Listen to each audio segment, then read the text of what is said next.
we're turning our attention today to St. Augustine. And at the end of the hour last Wednesday,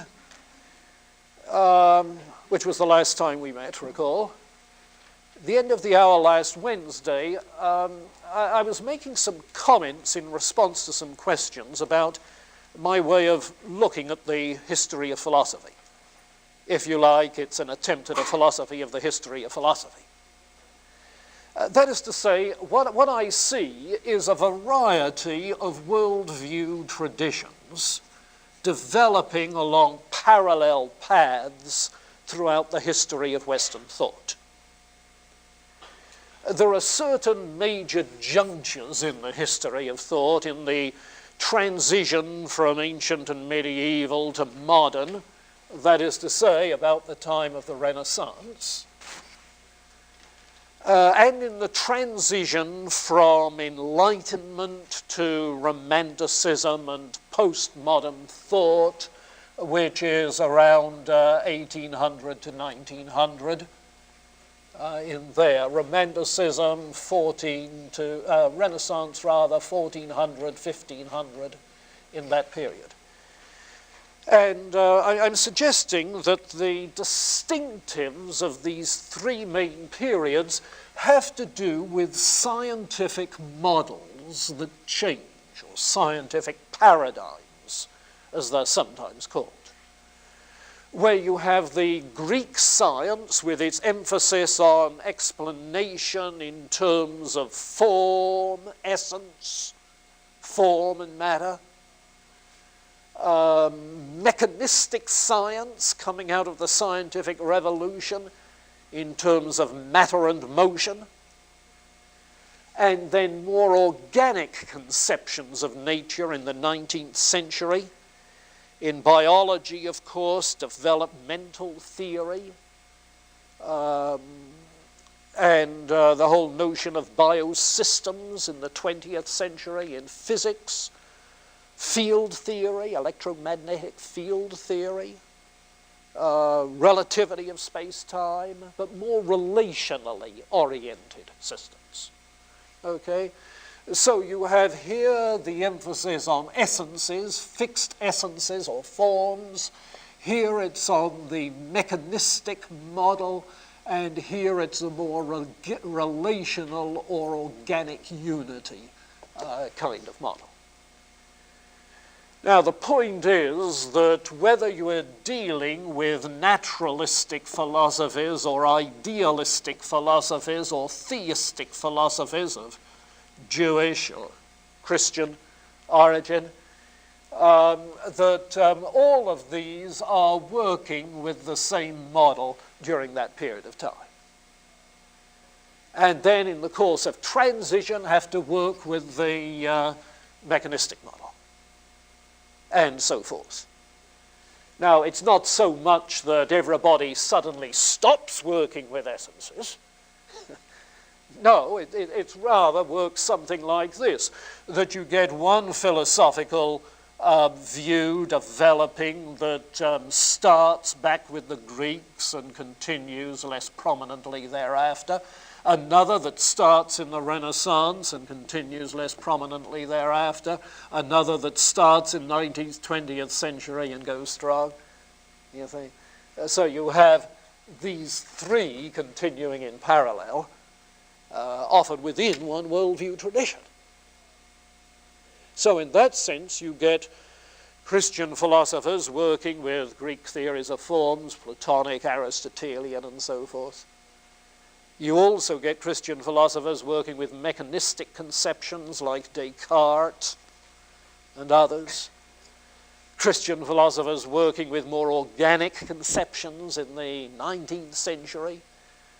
Hegel sees himself that way, though that might lead to some quibbling about the definition of the term Christian. But that sort of thing. So the complexity of the thing is there, but basically I think it helps to think of a plurality of worldview traditions with an ongoing history in interaction with each other, but working with conceptual apparatus provided by the current cultural understandings of nature. Okay? Now, the cultural understandings of nature which we've been tracing thus far have been Greek, Platonic especially. Aristotelian will come forward again as we move on to around the time of Thomas Aquinas.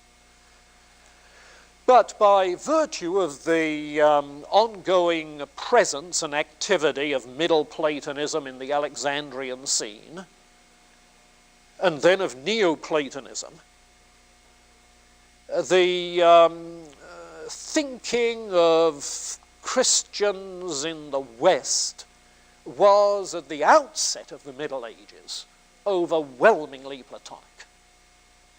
And by Platonic, you have to mean Neoplatonic. Okay? Overwhelmingly that way. And Augustine provides an example of this. But as I indicated last time, there are problems in absorbing, assimilating, hook, line, and sinker, the totality of a pagan philosophy. And so the intent, the attitude from the beginnings in the Alexandrian school onwards through the Middle Ages is that the significant philosophical changes have to be made to these Greek schemes in adapting them into some coherence with Jewish or Christian or Islamic theology, as the case may be. Significant changes.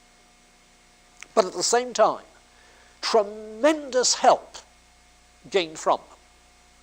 And the initial illustration we had of that was the way in which the Alexandrian school found Middle Platonism very helpful in responding to the dualism of the Gnostics and the problem of evil that was involved in the Gnostic view of matter as evil. Platonism enabled them to say that by virtue of the forms which give order to nature, you see, the material world is not evil. It's good. And after all, the Christian wants to say that it's not the fact that we have bodies that's the source of the evil in us. Something other than that, you see. Well, the same is true as we get to Augustine. Augustine of Hippo. Born in 354, died in 430. Tremendously influential figure, and I think it's fair to say the first systematic thinker whose thinking encompassed the range of philosophical issues, just theological issues as well, whose influence has persisted in the West. It's not to say there weren't important thinkers in the Eastern Church. The Cappadocian Fathers, if you hear of them, Gregory of Nyassa and others in the Black Sea area, influential in shaping the Eastern Church, also with Platonic influence, but along more mystical lines than in the West. But certainly it's Augustine who, by all measures, stands out. And what we want to do then is to look at Augustine. How many of you have ever read Augustine's Confessions? Confess. Half dozen or so. The rest of you sometime do it. You know, I said you're not educated till you've read the Republic. Well, add to that list the Confessions. Augustine's Confessions. In a way, it's an inspirational classic. In another way, it's an intellectual autobiography. In another way, it's a profound treatise on the nature of the human soul. It's all of that and more. But one of the things that you get from simply reading the storyline. And I suppose that's what we do at the first reading. I remember when I read Zen and the Art of Motorcycle Maintenance. You remember that book? I found I was reading it simply for the travelogue involved, rather than the philosophy involved. Well, read Augustine for the travelogue involved. And you'll find that in his life journey, in his early years, while raised by a mother who was Christian, his father apparently pagan,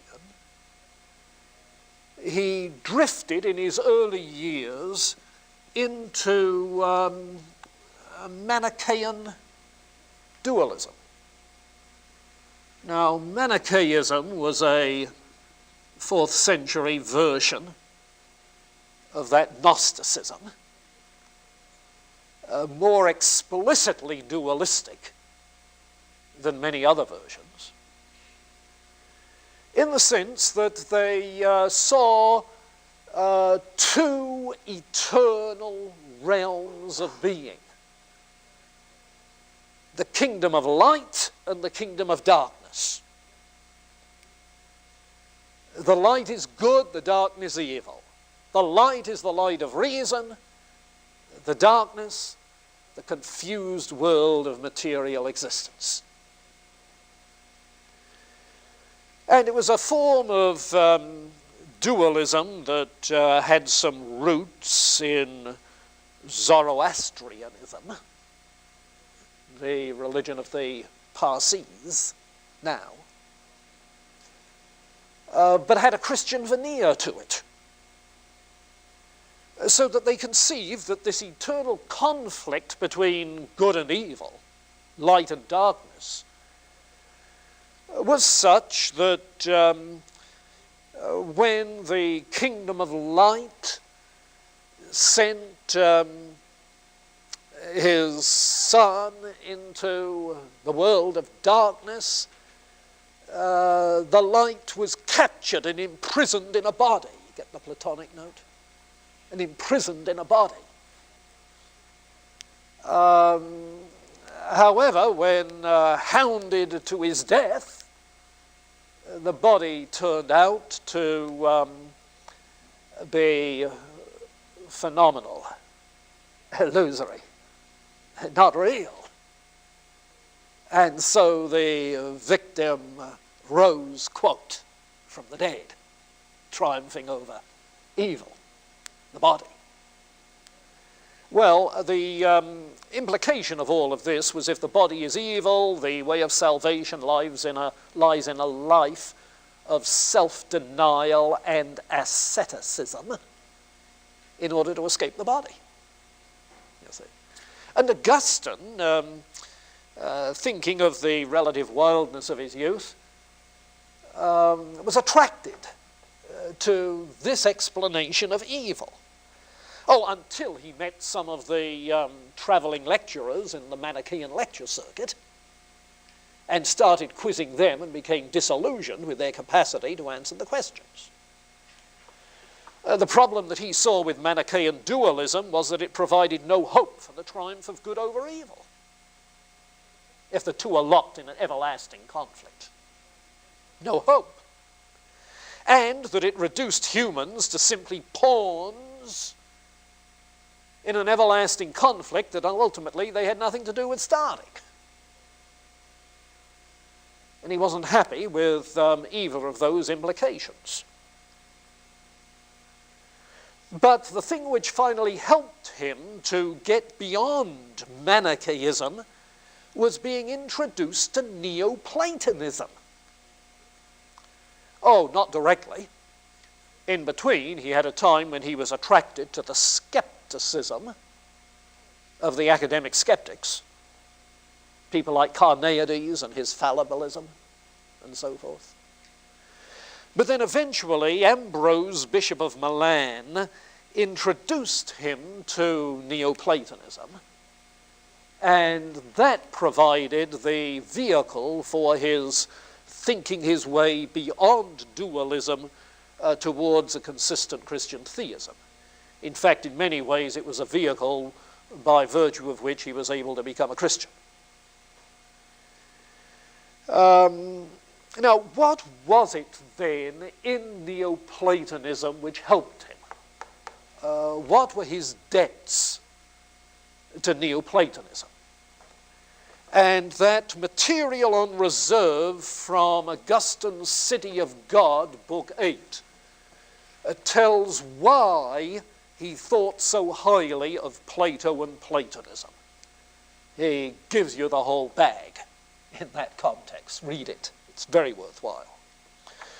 But in summary, the things which he gains from Platonism are, first, the idea that God is not a material being, as the Stoics had held and the Manichaeans had held, but that God is an incorporeal spirit. That God is the source of all being, not just half of it, but all of it. That God is the good. And you'll notice on the very first page of his Confessions that much quoted line of his. Thou hast made us for thyself, O God, and our hearts are restless till they rest in thee. You see, Augustine sees an inner teleology, such that all creation seeks to turn to God, the source, purpose of being, the good. You see. So God is the source of being. God is the good. As a result, in the Neoplatonic tradition, evil is a privation, a perversion, a corruption of something that's good. It doesn't have a separate existence, as it does for the Manichaeans. Evil is parasitical on the good. It's not something quite independent in itself. And the human soul is immaterial as well. If God can be an incorporeal spirit, so can the human soul be an incorporeal spirit. And he argues, interestingly, about that the soul is able to distinguish. The soul is able to distinguish between true and false without use of sense experience, by dialectic. Oh, so the soul seems to be in its functioning capable of independence from bodily input. And the soul in its thinking can embrace vast reaches of space and time, time in memory, space in imagination. Yeah, the soul is not limited by space and time like the body is. Why? And the explanation, it's an immaterial spirit. You see. Well, his debt to Platonism then runs through all of this. And as a result, he echoes the Platonic emphasis on two loves. You remember that in Plato. And it was there in the Neoplatonists. There is a love, and taking the divided line, a love for things below, and a love for things above. In the Neoplatonic scheme, it's getting immersed with desire for things below, which causes the fall of the soul into a body and its enslavement in a body. And the escape is by virtue of this third level of the soul in between, which is where the intellect dwells. So the intellect can save us by focusing attention on things above. Well, that's the way it was in Neoplatonists. Augustine likes the story of two loves, but he doesn't like to think that it's the intellect that saves us. That's not where the source of hope is. And so you see where he's going to have to make some modification. But the result of this emphasis on two loves is that Augustine develops his Christian ethic as an ethic of love. You see, translating not just in terms of eros, but in the New Testament, agape, what in his Latin becomes caritas, our English word charity. Caritas. An ethic of love. And the central theme of his ethic is that it is love which is the underlying significance of the whole moral law. He talks of not just the Ten Commandments, the way the New Testament does. Love is the fulfilling of the law. But he talks of the Greek virtues. Temperance, courage, wisdom, justice, and argues that love is the fulfilling of those. So that courage is loving God most and therefore braving all else well. Justice is honoring God and therefore ruling all else well. You see, love finding expression in the various virtues. Well, those are the kinds of debts that he finds to Neoplatonism. And doubtless the kinds of things which we've all appreciated as we've been thinking of Plato over these last several weeks. But the problems that he has with Neoplatonism focus in these two areas. Two problems with regards to, if you like, how to convert Plato to Christianity. How? Well, with regards to the problem of evil, he's pretty explicit that at least the evil in us, the evil in the human soul, is not due to the way in which a body drags us down in some deterministic fashion. No. But rather, he argues, the evil that we do is because of the free choice of will. And Augustine moves to a voluntaristic account of human behavior. A voluntaristic account, free will.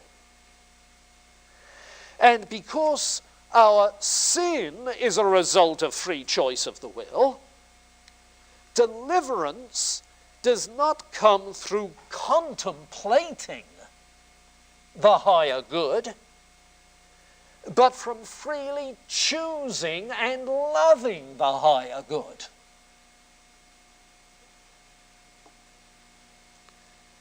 In other words, Augustine saw clearly that his disagreement with Platonism was because of the gospel, where the Christian gospel makes it plain that it is in a willing and full love for God that one finds deliverance. Now, inasmuch as the evil we do is not because the body drags us down, it follows that Augustine is going to develop a higher view of the body than was prevalent in a lot of Platonic thought. Plotinus, while not actually speaking of the body as evil, after all, the Neoplatonists couldn't do that if material things are ordered by forms, at least he thought that bodily involvements were things to avoid. So while he advised Roman statesmen who came to visit him, he refused to get involved in politics. he wanted nothing to do with affairs of this life. He tended to neglect his bodily well-being, and so forth. Wasn't particular about what he ate, so forth. But Augustine differently. In his earlier writings, he's closer to the Neoplatonists. And you may notice that in the Confessions, he chides himself because he enjoys eating. And he plays with the distinction between living to eat and eating to live. Comes to the conclusion that he had tended to live to eat rather than to eat to live. And he doesn't seem to have a particularly high view of the marital relationship. He seems to think that sexual desire is in itself evil. And that because of the body captivating, dragging us. But as time went on, and later he wrote retractions on some of his earlier writings, he gave more and more attention to the positive value of bodily things, and wrote extensively on the importance of an education that gets one into an appreciation of music and mathematics, not only for the cultivation of the mind, but because of good gifts of God's ordered creation, which enable us to appreciate the earthly creation more. Well, in the final analysis then, for Augustine, the middle level, which is the decisive level between the higher and the lower in our lives, is not going to be intellect, but is going to be the will, a free choice of will. And that feeds into his discussion of evil and good. Reason cannot overcome the passions, because in the final analysis we are not ruled by what we know. We are ruled by what we love. And that's the crucial difference for Augustine. We're not ruled by what we know. We're ruled by what we love. Now, that's not to separate knowing and loving. He doesn't separate them. But he does make a distinction. That the empowerment is in the loving, not in the knowing. Now, it's this, I think, which marks one of the major breaks between Greek thought and Christian thought. Because you've noticed it, and I've noticed it in your papers as you've written about the Greeks, that in various ways they seem to say that we're ruled by reason, the rule of reason in the moral life. There are some readings of Plato, I think lopsided and mistaken. Some readings of Plato that say if you know what's good, you'll do what's good, as if it's automatic. Well, I don't think it's automatic in Plato. But for Plato, it's not, however, a matter of free choice of the will, as it is for Augustine. And this is the major difference, I think, in those regards. In moral philosophy, the major difference, the role of the will. And he's pushed in that direction because of the implications of the gospel. Now, the second area of major difference, incidentally, on this first one, it becomes apparent that Augustine shares Plato's concern about the improvement of the soul. You see, that Augustine shares Plato's concern about the improvement of the soul. Very much so. The same kind of theme. In fact, he argues in one place that Jesus Christ brings to fulfillment all of Plato's philosophical hopes. And says in another place that if Plato were a Christian today, no, take it back, if Plato were alive today, 400 AD, he would become a Christian. simply because his philosophy was leaning so much in that direction. You see. Okay, now the other area of problem that he sees is in the Neoplatonic notion of emanation.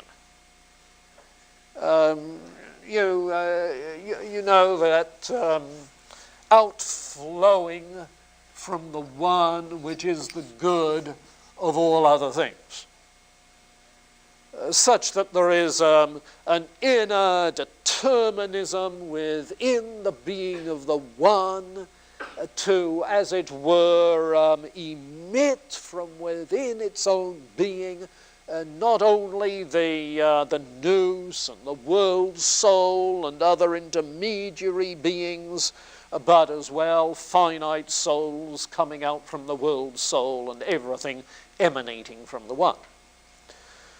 Now that bothers Augustine, and in our language he begins to see quite clearly the difference between pantheism and theism.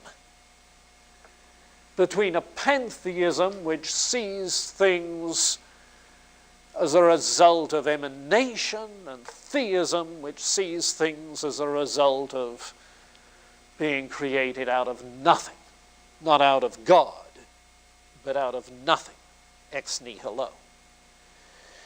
His objection to emanation is several-fold. Some of his remarks seem to be more satirical, rhetorical, but they seem to have a point in them. He says, for instance, that if the theory of emanation is right, then when an animal is butchered, part of God is being slaughtered. And when a naughty boy is punished, a part of God is being whipped. It would mean that parts of God are lewd, wicked, dirty, and so forth. Well, if that's the case, then God is not altogether the good. Well, I don't think it takes much imagination to see how Plotinus would respond to that. That you're not talking of parts of God, you're talking of emanations out of the divine being suffering from privation of being. Therefore, privation of form, privation of ordered unity. And you account for the evils in that way. But on the other hand, Augustine objects to the notion of intermediary beings. And you remember in the Middle Platonism, certainly in the earlier Neo-Pythagoreanism, also in Philo of Alexandria with the Middle Platonism that he adopted, there were, in addition to God, the One, and the Logos, a whole hierarchy of intermediary beings, angelic beings or whatever, angelic beings in Philo's thinking, other deities in the thinking of pagan Middle Platonists. And some of this carries over into Neoplatonic thinking, according to Augustine. And he is troubled by this, that in order to influence us, his creatures, God has to work through all these intermediary beings. Isn't the Christian story that God acts directly? What about the incarnation? Isn't that a direct presence of God in his creation? Now, part of what else is involved in those intermediary beings and the theory of emanation is the fact that all of the intermediate beings are inferior to those above them in the hierarchy. So the nous is inferior to the one, God. The world soul is inferior to the nous, the Logos. So you have a hierarchy of increasingly inferior beings. But that doesn't fit the Christian understanding of the Trinity. You see? The Trinity, which is trying to say not that, and you remember the Nicene Creed? Not that Jesus is of a similar substance, though inferior, but of the same substance as the Father. Do you remember the Arian controversy? We mentioned it as growing out of the Alexandrian Christianity. The tendency was to say that the Son is heterousios with respect to the Father. Heterousios meaning of a different nature, of a different being, of a different essence, of a different substance. And that would have made the of a similar nature, a similar substance, homoousios. And the debate at the moios, similar, heteros means different, you see. This is sometimes called the battle over an iota. But the iota makes it a totally different thing, you see. No, they were trying to say that Jesus is fully God as well as fully man, of the same substance with the Father, homoousios. Now, that was Nicaea, 325. 325. Augustine, writing 3/4 of a century later on, and by the time he got to writing on the Trinity, it was 3/4 of a century. He wrote 15 books on the Trinity. Not 15 volumes, but 15, whatever, scrolls, I presume, on the Trinity. And he insists in trying to spell this out in response to Neoplatonism with its intermediary inferior beings. He insists that what this means is that the Son is co-equal with the Father and co-eternal. Chalcedonian formula, the Chalcedonian Creed in, what was that, 451? Or was it 453? I can never get that. Everything. What happens to free will? But on the other hand, if God creates ex nihilo out of nothing, then the inner dynamics of God's inner internal being, finally, that reason is sufficient to rule the life. Because if we're of the very being of God, then human reason is part of the divine reason. Human reason is a finite manifestation of divine reason if we're part of the being of God by emanation. And it's in the self-understanding of human reason, therefore, that we would gain the truth. Is to start asking himself about the relationship between reason and revelation. Authority. And the essential, or if you like, the ontological ordering in the very nature of being itself. Now, chronologically in our experience, chronologically in our own experience and thinking, it's always authority that comes first. After all, the things that our knowledge starts with and builds on are things we learn from others who tell us. Parents, whatever sources. And in knowledge, and our reasoning takes off from there. Faith, that is to say, in the very nature of reality. This is an ordered, rational, intelligible universe created by a rational, intelligent deity. And in that sense, reason is first. And it's because of the rationality of God and the rational universe that there is authority at all. And that the authority can precede reason in us creatures. So an interplay of reason and authority that's going to affect his epistemology. And understanding is faith's reward. It's faith. Faith is understanding's step. That's the chronological sequence. And as a result, understanding is faith's reward. That with that believing, then all sorts of understanding begins to open up. Further implications that follow. Well, that's my initial picture of Augustine. Let me pause there and measure, as it's called, that evil is a loss of order, of ordered unity, harmony. And inasmuch as ordered unity is a product of form, evil is a failure to participate as fully as we could in form. You see, it's a loss of form, privation of form. Inasmuch as a thing's essential being is measured by the form,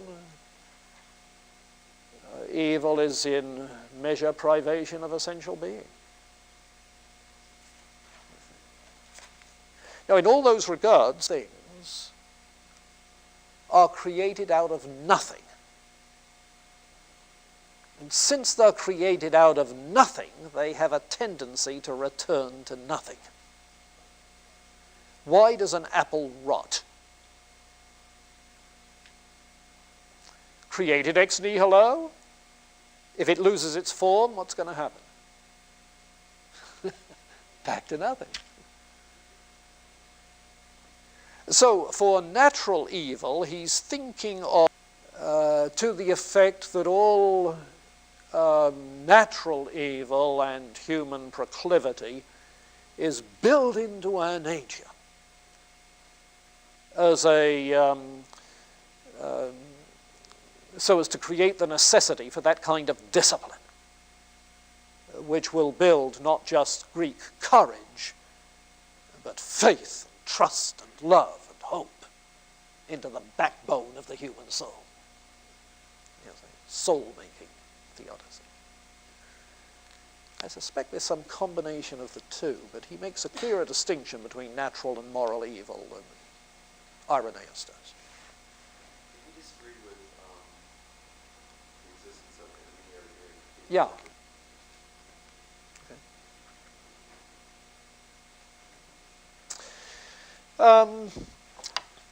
Do you, this will probably therefore be next time to talk somewhat more systematically about how he develops the theory of forms, how that shapes his epistemology,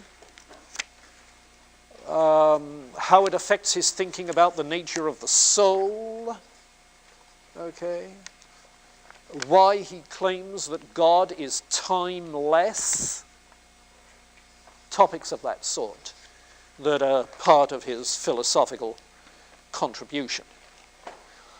Okay, on the nature of the good, look at chapter 1. The highest good than which there is no higher is God. Consequently, he's unchangeable good, hence truly eternal, truly immortal. What is of him is himself. If he alone is unchangeable, all things he's made, because then chapter 2, the beginning, for the sake of those not being able to understand that all nature, every spirit, and every body is naturally good. Every body is naturally good. That's an interesting emphasis that we wouldn't think of making today, that he finds it necessary to make for obvious reasons. Every spirit and every body is naturally good, but all nature, every spirit and every body is moved by the iniquity of spirit and the mortality of body. You see, that's where the changes occur. The failure of will, every spirit, and the mortality, good, measure, form, order, 4 synonyms. Good, synonyms, yeah, they mean the same thing. Ordered are assuredly good in a higher degree. So degrees of good are degrees of form, order, unity. Chapter 4. When it's inquired whence is evil, it must first be inquired what is evil, and nothing else than corruption of measure, form, order. Evil is a corruption of good. Okay. Or of measure. Talks about watching cockfighting and talks of the beautiful movements of those bodies, even when engaged in. Chapter 8, from the corruption and destruction of inferior things is the beauty of the universe. The rest of things that are made of nothing, physical things, assuredly inferior to rational soul, can be neither blessed nor miserable, but in proportion to their fashion and appearance, they're good, nor could there be good things in a less or lesser degree. To things falling away and succeeding, halfway to the end of the paragraph, a certain temporal beauty belongs. Temporal beauty. Yeah, this morning I was looking out of my study window at home to our maple tree towards the back of the yard. The maple tree from which the leaves were literally falling. There was a thin carpet of leaves of various shades of yellow, orange, and gold. And the leaves on the tree, a magnificent picture. Utterly beautiful. But they're dying. It's in their dying that the order of nature reveals such beauty. You get the point? So even that which is a privation of form is part of the form and overall order of beauty. Oh, we would make such change impossible. Would make such beauty impossible. Only God is immutable. Only God is immutable. Yeah, we're all of us biodegradable, every one of us.